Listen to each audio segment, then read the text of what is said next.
And this is the table that every one of the Steve Kinser cars were built on. No, what? Every one of them? Every one of them. Table 1. So this should be table 11, really, shouldn't it? And then we have 3 total tables. And the second table was idle for a long time until January of this year. And we ended up finding the right skill that you have to build the race cars to put them together on the table. So once we found that, then we ended up opening that table, and so our run rate year to date, based on how many more cars we've built on that table, has allowed us to catch up significantly. And so there's a bit of Aussie and New Zealand flavor on these tables right now. Oh, big time. All of these, I think 100% of these are the Australian cars right now. Sutherland, Larson, and also Peter Dukas. Yes, that's right. The old Dookie. Yep. So they'll take these cars off of the table after they put them together, and then they'll wheel them behind that wall back there to the finish room, and then finishers will actually put fixtures on the cars to tab them and any additional options that need to go on the car to fulfill the order. Wow. Wow, and before these start on these tables, that 4th table is a side table. Yep. So we have a gentleman that does nothing but sits there and builds the sides based on the car that we're building for the customer. And then they'll put them up in the rack, and then these gentlemen will go pull them out of the rack and put them in the table and build them accordingly. 12 months a year? 12 months a year. Wow. There's 150 cars between now and the end of the year, and there's about 250, a little over 250 cars on the board right now. How many do you factor in that Jordan might bend? Is there, do you factor a few in, 2 or 3 that he might wreck, or? The interesting thing about Jordan is they don't really tear anything up, but they keep. Damn it! What do you? but they keep ordering race cars. Well, that's good though. Yeah. You only got one more round to go, right? Yeah. So how long have you been a Maxim guy for? Since 07, 08. Okay. Pretty well since you started. Yeah. Wow. Yeah, for sure. We've been running them for years and years, and I wouldn't want to run anything else. Just down the road too, which kind of helps. You can just call in and see how your baby's going. Yep. I got to say, Springfield, Illinois is not what I would have thought was the epicenter of sprint car racing. Illinois in general. Illinois in general. It's even harder to find welders and the right skill that you need, so they're not abundant and they're not standing in line beating down the door for a job. So it's been through COVID, it was a little bit of a struggle to find the right skills that we needed to run the tables. How long does it take to put a car together, like from scratch? About a week. Okay. About 5 days if everything goes well. Yep. And everybody's at work and there's no issues throughout the process, about 5 days. So are the guys that are building them, are they sprint car fans, or are they just exceptionally good fabricators? Combination of both. Okay. So some treat it as a job and come and work and put in their hours and do a really great job and really don't follow it, and others follow it very closely. So it's just a combination. Yeah, because it'd have to be a level of pride. Like, that's my car out there, right? When someone wins on the weekend. Well, and what we do is we try to post some of the wins on the board, so when the guys come in, they hopefully feel that sense of pride and sense of ownership when they see the cars that they've put together win races. So it's really important to try to convey that message. Yeah. Well, I mean, it motivates you, right? Yeah. Jordan, when are they putting your picture up there? I thought it would have been up there still, but it was. Oh, they've taken it down? Yeah. It was up for a day, but it was just a day. Just a day. Well, that's how quickly things turn around here at Maxim, mate. There's new winners every day.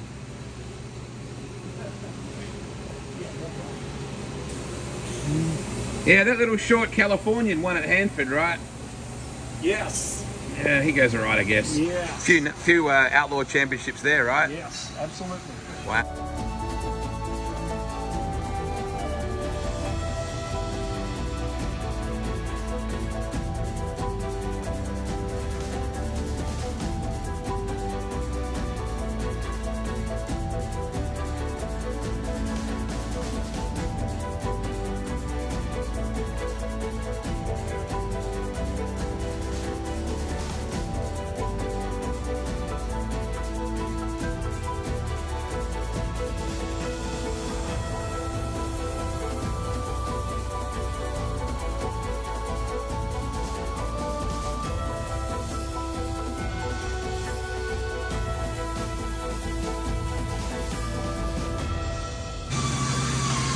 once they're finished off of the table, then they bring them back here into the finishing area.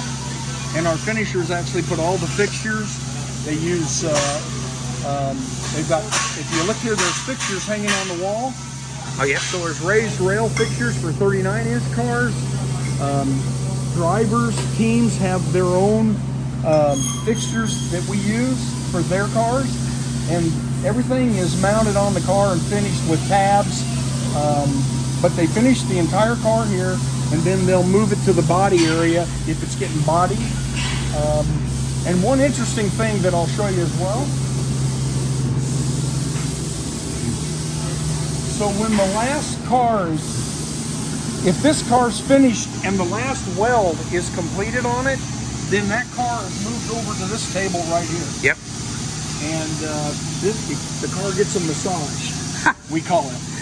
So it gets vibrated. Yep. So there's a computer sitting over there. Yep. And there's a great big mechanism on this table. And the cars get bolted down tight. That one's running right now through a program. And what it does is it conditions the welds and the chromoly tubing. And every car that leaves Maxim gets this done. Did Chuck Merrill have this kind of technology? No. I wouldn't have thought so. 2 years old.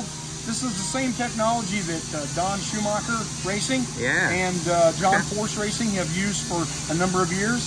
So we thought we'd try it in the sprint car business. Wow. Yikes. Huh. Kind of relaxes the flames. I guess so. Kind of lets them settle down and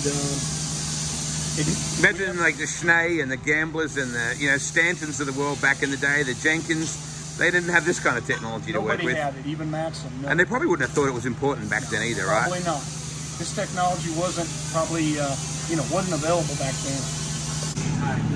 This is Sean Moore. Hey, Sean. How you doing, bud? Good, mate. You're in the emergency department, is that right? Yes, sir. You're the surgeon? I am the surgeon. Wow. This guy's repaired more cars than probably anybody out there, and he's damn good at what he does. Do you love what you do, mate? Sir. I guess you'd have to, wouldn't you? Yeah, pretty much so. So he repairs all of our repairs. Yep. He does two things. He repairs our cars that need repaired, and he builds all of our own front axles. Oh, well, okay. And there's a ton of them. You would have seen it all, Sean, wouldn't you? You would have seen cars twisted up and you went, you sometimes go, I don't want to cut this up. Yeah. Sure you want to cut this thing up? Yeah. Well, drivers would be the worst because they wouldn't want you to, right? Oh, sentimental stuff. Yeah, that's what I was going to say that. I've been fixed a lot of them that should have been fixed, but it's all about sentimental value. And do some guys want it rebuilt just for display because it was special? Yeah. Like I know Marcus Dumsney wrecked huge after winning the Australian title, and that was his title-winning car. They just want it for the wall. Exactly. So I've did a few of those too. Because you're not just building steel, you're building dreams. I know that sounds a bit romantic, but it's the truth, right? It is. Oh, it is. It doesn't look like a dream like that, but the end result is it's a living, breathing creature. Oh yeah, you gotta bring them back to life. Wow. Are you a sprint car fan? Oh yeah. Wow. I can't imagine the things you've seen. Quite a few. Quite a few. Wow. So this is the emergency room. This is The surgery. This is it. Wow. Not very sterile, but it gets the job done. Has Jordan brought many things to you in the past, mate? He's standing over there looking a bit sheepish. He shakes his head. We won't talk about it. Oh, wow. Good work, mate. He likes you.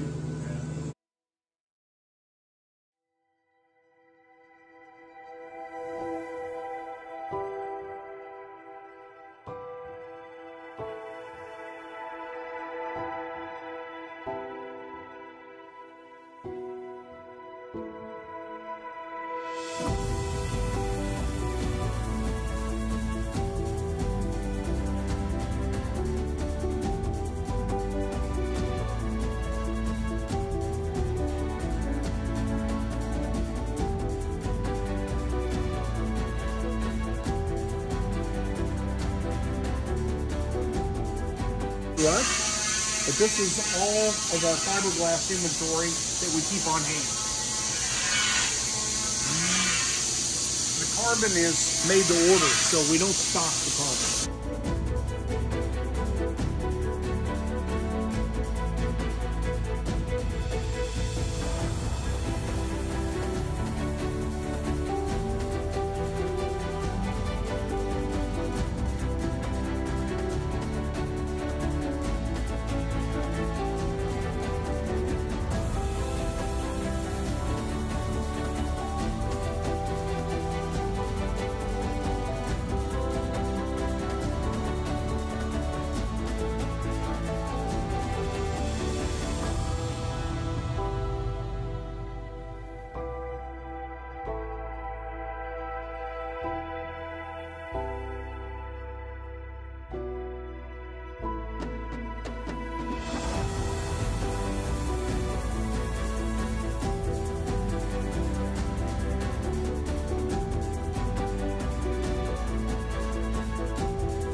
Holy cow.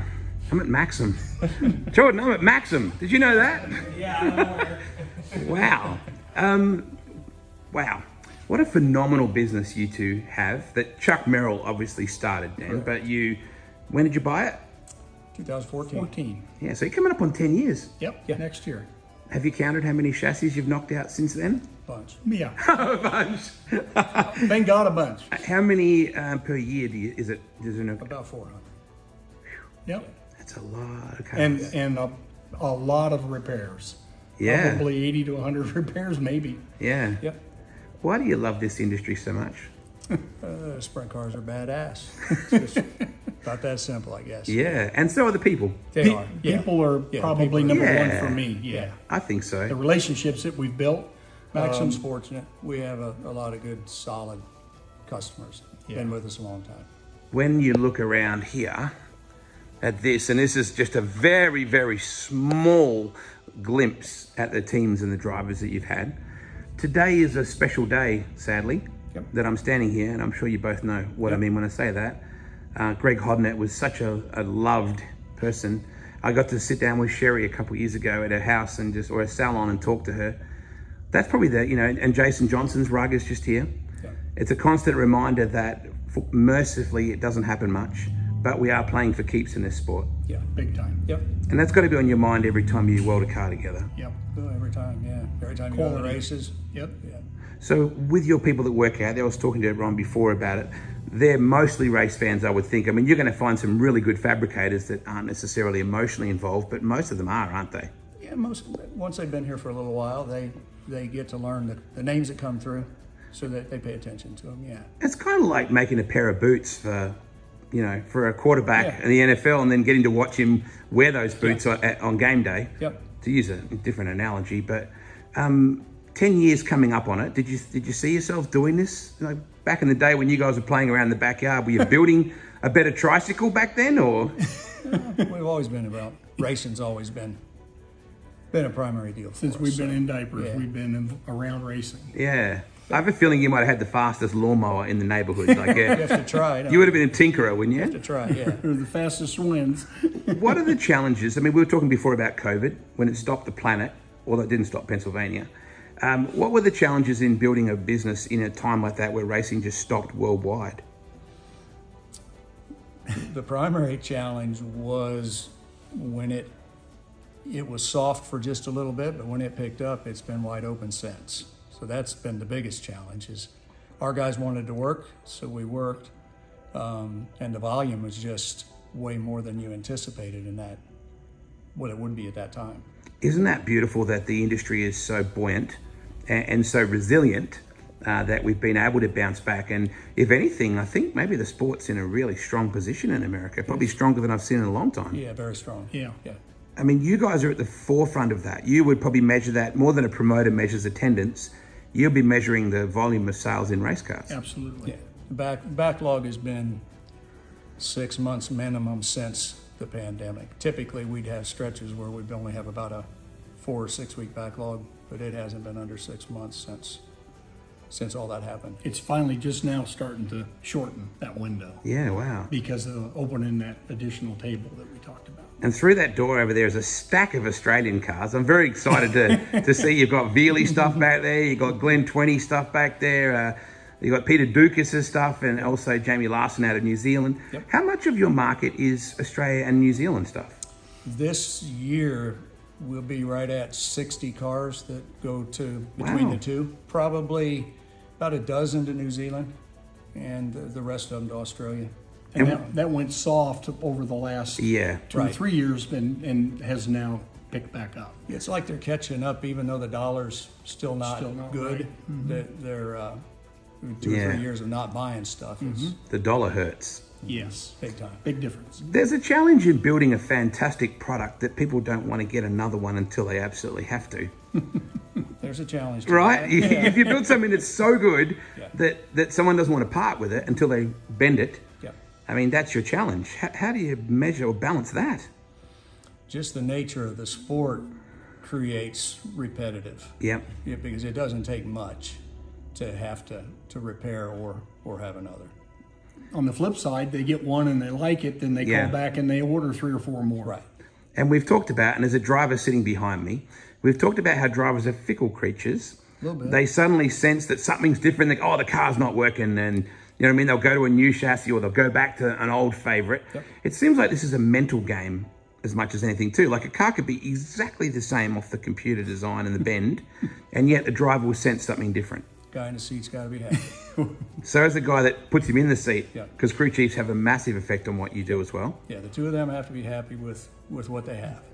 Cars are so much more high performance now than when they were 10 years ago when you bought this business. Shock absorber technology, I think, has probably contributed mostly to that. How has that affected the way, you know, if you go back to when Chuck Merrill was building cars here, how different do you think cars are now to when they were then? The car that comes off of table 1 is the same car that came off of table 1 when they made table 1. Okay. I mean, literally, they change a little bit, Yep. but most of the good cars right now are pretty similar to what they were back then. What's changed is the bolt-ons, like the Yeah, shocks. like all the parts, That yeah. stuff, but not the cars. Yeah, a set of shocks costs almost as much as a frame now. So Yeah, they're wow. important. Yeah, there's not many chassis dynos in the back of transporters, but there sure is a lot of shock dynos. Yeah. Everybody's And got one. Yeah, they've got 2 or 3 sets or more in the trailer. Yeah, and monkey see, monkey do. Yep. Right? Happens a lot. Somebody wins on the weekend. Oh, what's he got? What's he doing? We need that. You have to ride that popularity game out sometimes, don't you? Because sometimes that trend, I imagine you have customers that go away and try something different, and hopefully they come back and return to you. But that's just fashion, isn't it? Our files are full of people that have come and gone, and it's such a small world in reality that sometimes you have to let them go, and Just and like you we hope talked that they'll about. come back. Yep, like we talked about earlier, it's a small world. You Yeah. have to wish them the best, and if they elect to come back, then it was meant to be. There's a lot riding on these cars that you build. You build them to be fast, but your emphasis has to be on safety. And that includes those guys that are out there welding right now. They have to understand that they're not welding up a gutter on Yes. an eave on a house. How do you instill that in your people that build your cars? They pretty much understand it because they understand the nature of what we're doing, and we remind them occasionally that somebody's life is sitting in that seat. So if there's any doubt, that they need to ask the question and not cut any corners. That part of the skill is there. You don't have to fight it. Yeah. You know, other stuff, you know, you deal with the other business aspects of it, right? If somebody's sick or if somebody can't make it or if there's something going on and they can't be at work that day, that's the stuff that you deal with. But for the most part, like Dan said, they've got that figured out, I think. There's horsepower, there's aerodynamics, there's all those things, there's shocks. Nothing is more powerful in our sport than passion. You can't fake that. We both know it. We've just walked around with Jordan Goldesberry then and we're going, oh, wow, remember that car? Oh, wow, remember that? Yeah. It gets in you and it just doesn't get out, does it, It Dan? doesn't go away. No, it doesn't go away. I mean, I think that's a good thing, isn't it? Oh, yeah. Mostly. Oh, yeah. Healthy. Keeps us together. That's right. It's predominantly really good people in this sport. So. Yeah, very. Yeah. Is there many businesses or racing industry stuff you do outside of Canada, North America, and Australia and New Zealand? Is there a South African market or anything like that? Because they did race sprint cars for a while, didn't they? We've done 3 or 4 cars that made their way down there. Yep. It's been a couple of years, but it's asphalt there. Yes. So they're cars that are a little bit of a challenge to build for us. Actually Little shipped a different. couple of cars to Alaska and even shipped a roller, even built a complete roller and shipped it up to Alaska. Is there anything you see that surprises you in the industry anymore where you go, oh, I didn't see that coming, or I didn't see that development, or do you foresee most of the things, or is it fundamentally the same principles? Pretty much the same principles. Everybody has similar of everything now, Yeah. and costs a lot of money to do this, so they're not as apt to try significantly different things. Probably the biggest difference from when the business first started. When it first started, Steve and them would have something different every time they went out. A little harder to do now, a little bit more at stake. Everybody runs closer now. Yes. Everybody is so much closer. That's what's different from days back where, like, if you could run through the alphabet at Knoxville, it's just so hard to do now because everybody's so close. I think even as a fan, I remember hearing that Steve and Sammy would be running next year's tyres, or they're running next year's chassis. Like, those guys were the the product development guys that were Yes. kicking people's butts back in the day, whereas now anyone can win. But I love the purity of our sport. That hasn't changed. We've still got no radio communication. Yep.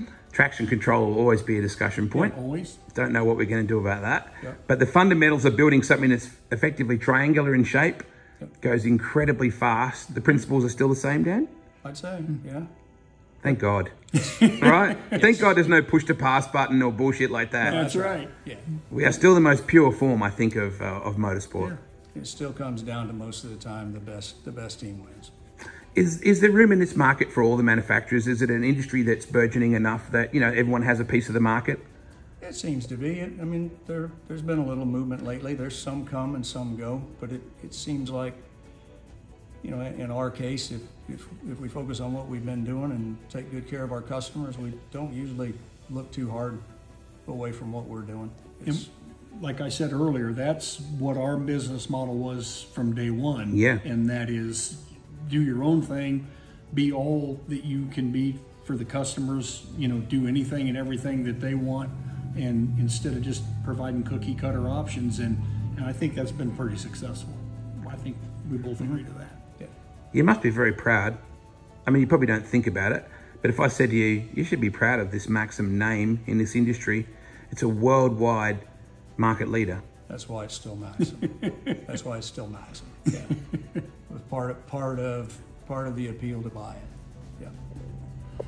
I love your Australian distributor. He's a bit of a character. A little bit. Have you had a Johnny Walker Red with that guy at any time at all? Yeah, he loves that stuff. He does, Yeah. doesn't he? Yeah. And it's cool too. Like Michaela's now, you know, getting married to Craig, and Yeah. so you got the Dumsney and the Kinzer families, two you know, incredible monarchies Yeah. in different countries who are linked to Maximum and have been for years. That shot of Steve over there in the Yep. Quaker State car is iconic. Yep. Remember when green was Marcus is- considered bad luck? Oh, Yeah, exactly. That changed, didn't Nobody it? even did. thinks of it now. Nope. Wow. I'm really thrilled that I get to finally meet you guys and hang out here. I know we've met before, but it's nice to actually do it here in the world headquarters of Maxim. And thank you so much for your time, guys. Appreciate you Thank coming. you. Now, what does Maxim mean? What does Maxim mean? Excellence. Excellent. There you go. Yeah.